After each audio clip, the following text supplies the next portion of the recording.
नमस्कार दोस्तों, स्वागत है आप लोगों का एक अनदर इन्फॉर्मेटिव वीडियो में। और आज का वीडियो दोस्तों एनडीएमसी से जुड़ा हुआ यानी कि न्यू दिल्ली म्युनिसिपल काउंसिल से जुड़ा हुआ है। और आज की वीडियो में दोस्तों मैं बात करने वाला हूँ बर्थ और डेथ सर्टिफिकेट में करेक्शन के बारे में। लेकिन जो बातें होंगी वो होंगी अस्पताल के बारे में। ऐसा मैं क्यों कह रहा हूँ, तो वीडियो में सारी चीज़ें आपको ऑटोमेटिक समझ में आ जाएगी, क्योंकि ये बहुत लोगों को परेशानी होती है। तो इस परेशानी का समाधान मैं आज की वीडियो में लेकर के आ गया हूं, जो कि आप खुद ही देखेंगे तो समझ में आएगा कि आखिरकार इस वीडियो में मैं आपको बताने क्या वाला हूं। तो फटाफट से स्टार्ट करते हैं बिना किसी देरी के। उससे पहले एक छोटी सी रिक्वेस्ट है, नीचे दिए हुए सब्सक्राइब बटन को दबाइए, सब्सक्राइब कीजिए, साथ में आएगा घंटी दबा करके ऑल पे क्लिक करें इसी तरह के इन्फॉर्मेटिव और नॉलेजेबल वीडियोस के रेगुलर अपडेट्स मेरे वीडियो के माध्यम से पाते रहने के लिए। और साथ में इंस्टाग्राम हैंडल को फॉलो कर लेना, लिंक आपको डिस्क्रिप्शन में मिलेगा, ताकि पर्सनली आप सवाल जवाब क्वेश्चन क्वेरी जो है मुझसे कर सकते हैं। तो ये स्टार्ट करते हैं दोस्तों। मैं आज बात करने वाला हूँ कि आपको आपके अपने बच्चे के बर्थ सर्टिफिकेट में या फिर आपके किसी भी रिलेटिव की डेथ सर्टिफिकेट में किसी भी तरह का करेक्शन करवाना हो, कोई भी काम करवाना हो, क्योंकि आज की डेट में दोस्तों अस्पताल के 99% केसेस में कुछ ना कुछ मिस्टेक्स होती हैं। कोई स्पेलिंग गड़बड़ है, कहीं कुछ गड़बड़ है, कहीं कुछ है। तो अगर आपके भी साथ ऐसा है, आपके बर्थ या फिर आपके फैमिली के किसी के डेथ सर्टिफिकेट में कोई भी दिक्कत है, तो मैं आप लोगों को बता देता हूँ, क्योंकि एनडीएमसी के 4 अस्पताल के बारे में मैं बात करने वाला हूँ, जिसके अगर इस वीडियो को कंप्लीट देखते हैं तो आपको भी समझ में आएगा कि ये परेशानी आपके साथ भी आई होगी। दोस्तों, जब भी किसी भी हॉस्पिटल का मैटर होता है, इवेंट होता है बर्थ या डेथ, तो उसको करेक्शन कराने के लिए वहाँ से हमें करेक्शन लेटर एक इशू कराना पड़ता है। अगर आप करेक्शन लेटर इशू करा करके नहीं जाते हैं, डायरेक्ट अगर आप एनडीएमसी के हेडक्वार्टर चले जाते हैं करेक्शन करवाने के लिए, तो वो क्या करते हैं, मान लीजिए आपको अपने बच्चे के माता के नाम में करेक्शन कराना है, सीमा देवी लिखा हुआ है, तो सीमा कुमारी देवी करवाना है, तो क्या करेंगे वो, जैसे कि आधार कार्ड पे सीमा कुमारी देवी है और सर्टिफिकेट में सीमा देवी है, तो वो क्या करेंगे कि सीमा देवी रहेगा और एलियास लगा देंगे, ALIAS, एलियास सीमा कुमारी देवी, यानी कि दोनों नाम मेंशन कर देते हैं। तो इस केस में क्या होता है कि बिना अस्पताल के करेक्शन लेटर बनवाए हम डायरेक्ट चले गए एनडीएमसी दफ्तर में, तो ये दिक्कत का सामना करना पड़ता है। लेकिन एक और बात है जो कि आज का मेन मुद्दा है, कि आखिरकार हम अस्पताल से करेक्शन लेटर बनवाने के लिए जाते हैं, तो कई बार ऐसा होता है कि हमें अस्पताल की तरफ से बताया जाता है कि अब हमारे पास इसका रिकॉर्ड नहीं है।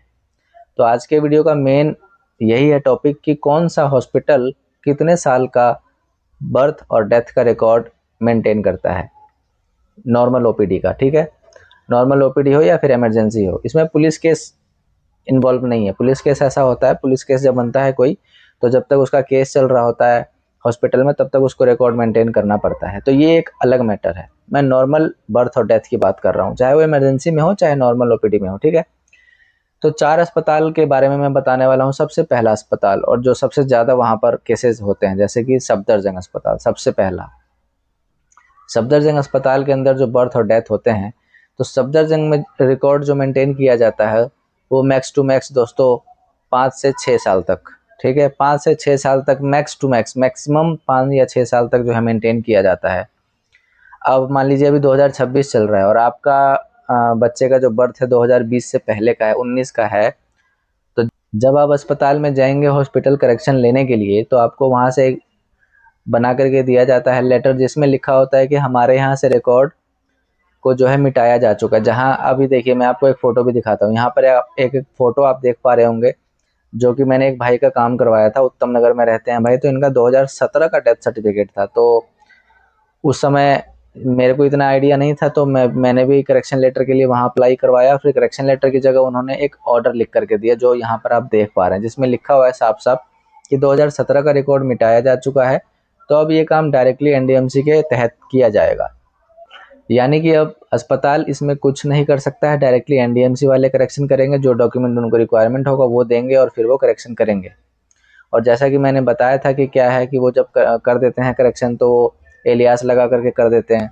तो उनसे रिक्वेस्ट करना पड़ता है कि नहीं जी सर, एज इट इज़ जो एज़ पर आधार कार्ड है वैसा रिकॉर्ड आप यहाँ पर जो है चेंज कर दीजिए, हमारे बर्थ सर्टिफिकेट में या फिर हमारे डेथ सर्टिफिकेट में। ठीक है, तो मैंने बताया सफदरजंग का 5 से 6 साल तक मेंटेन होता है रिकॉर्ड। 5 से 6 साल के बाद अगर आप सफदरजंग जाते हैं, तो वहाँ से भी आपको करेक्शन लेटर बना करके नहीं दिया जाएगा, तो डायरेक्टली एनडीएमसी मंदिर मार्ग से काम होगा। सेकंड नंबर पर आ जाता है AIIMS, all India institute of medical science Delhi. तो एम्स के अंदर जो भी बर्थ और डेथ होते हैं तो दोस्तों एम्स सबसे बढ़िया रिकॉर्ड मेंटेन करने वाले में नंबर 1 पर आता है। एम्स का जो है रिकॉर्ड आपको करीब करीब 10 से 12 साल का रिकॉर्ड आपको वहाँ पर मिल जाता है। 10-12 साल का पुराना भी रिकॉर्ड अगर आपका है तो इसका खुद मैं एक्सपीरियंस करके आया हूँ। अभी मैं 2018 का, 2017 का, 15 का जो है कई बच्चों के बर्थ सर्टिफिकेट और डेथ सर्टिफिकेट में करेक्शन करवाने के लिए लेटर इशू करवा चुका हूँ एम्स से।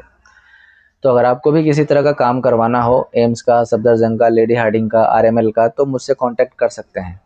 क्योंकि आपको पता है यहाँ पर सारे काम ऑफलाइन होते हैं, ऑनलाइन कुछ भी प्रोसेस नहीं है, तो चक्कर काटने पड़ते हैं। और सारा प्रोसेस जैसा कि मुझे मालूम है तो मेरे को थोड़ा करवाना आसान हो जाता है। और आप लोग जाएंगे तो चक्कर काटते रहेंगे, डिपार्टमेंट ढूंढेंगे कहाँ से होगा काम, तो आपको महीने लग जाएंगे और वही चीज़ें काम में आपको जो है कम समय में, थोड़ा उससे कम समय में करवा दूंगा। तो डिस्क्रिप्शन में मोबाइल नंबर भी मिलेगा मुझसे, मेरा जो है पर्सनल, और आपको कोई कांटेक्ट करना हो, किसी कारण करेक्शन कराना हो बर्थ और डेथ सर्टिफिकेट में, तो मुझसे कांटेक्ट कर सकते हैं एनडीएमसी का। तो जैसा कि मैंने एम्स का बताया आप लोगों को कि एम्स का जो है 10 से 12 साल का रिकॉर्ड आपको मिल जाता है, ठीक है, करेक्शन लेटर लेने के लिए। तो वहाँ पर आप बेझिझक जो जाकर के निश्चिंत होकर के जाइए, डॉक्यूमेंट दीजिए, करेक्शन लेटर आपको वहाँ से जो है मिल जाएगा। और फिर करेक्शन लेटर लेने के बाद डायरेक्टली एनडीएमसी दफ्तर जाइए और वहाँ से आपका जो है करेक्शन हो जाएगा। अगर रिकॉर्ड ज़्यादा पुराना नहीं है, 5 साल के अंदर का ही है, तो सरोजनी नगर जाइए, वहाँ से हो जाएगा। तो ये 2 अस्पताल क्लियर हैं। अगला आ जाता है आरएमएल, राम मनोहर लोहिया, और फिर लास्ट में आ जाएगा लेडी हार्डिंग। इन दोनों को मैं एक साथ बता देता हूँ कि इन दोनों का प्रोसेस सेम ही है। लेडी हार्डिंग और आरएमएल दोस्तों 3 से 4 साल, मैक्सिमम 3 से 4 साल का रिकॉर्ड ये लोग जो है अपने अस्पताल में रखते हैं। ये उनके जजमेंट की आप यहाँ पर एक कॉपी देख पा रहे होगे। मैं वहाँ अस्पताल से लेकर के आया था क्योंकि मैं जाता रहता हूँ काम करवाने। तो यहाँ पर आप एक फ़ोटो देखो, ये लेडी हार्डिंग अस्पताल में नोटिस बोर्ड पे लगा हुआ था और वहाँ उन्होंने बताया कि हमारे पास जो है केवल और केवल 3 साल का रिकॉर्ड रहता है लेडी हार्डिंग में, उसके बाद हम रिकॉर्ड को डिस्ट्रॉय कर देते हैं। और फिर 3 साल से ज़्यादा अगर आपका पुराना मैटर है तो आपको डायरेक्टली एनडीएमसी मंदिर मार्ग जाना है और वहाँ से काम करवाना है।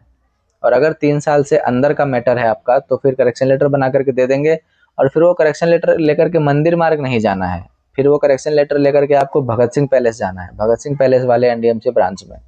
मैंने सारी चीज़ें पिछली वीडियो में बताई थी कि जाने का भी मैंने बता दिया था कि कौन सा एनडीएमसी जो है कौन से अस्पताल का लगता है, उसमें मैंने बताया भी था रूट भी जाने का। तो उस वाली वीडियो में मैंने सारी रूट वगैरह भी क्लियर कर दी थी, कौन सा नियरेस्ट मेट्रो स्टेशन है, कैसे जाने का है। बाकी तो आज की डेट में दोस्तों गूगल मैप बाबा जिंदाबाद है, तो वहाँ पर डालिए और आसानी से जा सकते हैं। तो आप लोगों को समझ में आ गया एनडीएमसी वाले चारों अस्पताल के जो है मैंने बता दिया आप लोगों की कौन सा अस्पताल कितने साल का रिकॉर्ड मेंटेन करता है, ताकि आपको इन भविष्य में कभी भी करेक्शन करवाना हो अपने बच्चे के बर्थ सर्टिफिकेट में। क्योंकि दोस्तों अस्पताल है, वहाँ बर्थ और डेथ तो होते ही रहते हैं, और ये वीडियो मैंने एक बार बना करके डाल दी तो ये सालों साल चलने वाला है, और हर साल बर्थ और डेथ होते हैं। तो जिनको भी कोई काम होगा तो इस वीडियो को देख करके उनको ज़रूर कुछ ना कुछ हेल्प मिलेगा। तो हाथ जोड़ करके निवेदन करता हूँ, इस चैनल को सब्सक्राइब और वीडियो को लाइक ज़रूर कर लेना दोस्तों। सब्सक्राइब करोगे तो मेरी वीडियो को नोटिफिकेशंस आपके पास आते रहेंगे, क्योंकि मैं इस तरह की जानकारी वाली वीडियोस डालता रहता हूँ अपने चैनल पर। तो सब्सक्राइब करके घंटी ज़रूर दबाइएगा, और साथ में इंस्टाग्राम हैंडल को फॉलो कर लेना। पर्सनली कोई संपर्क करना हो मुझसे, बातचीत करना हो तो, बाकी मेरा नंबर भी यूट्यूब पर आपको मिल जाएगा। कुछ काम करवाना हो तो वो भी मैं करवाता हूँ, ठीक है। मिलते हैं फिर एक अनदर इन्फॉर्मेटिव वीडियो में, तब तक के लिए गुड बाय, टेक केयर, जय हिंद, जय भारत, नमस्कार।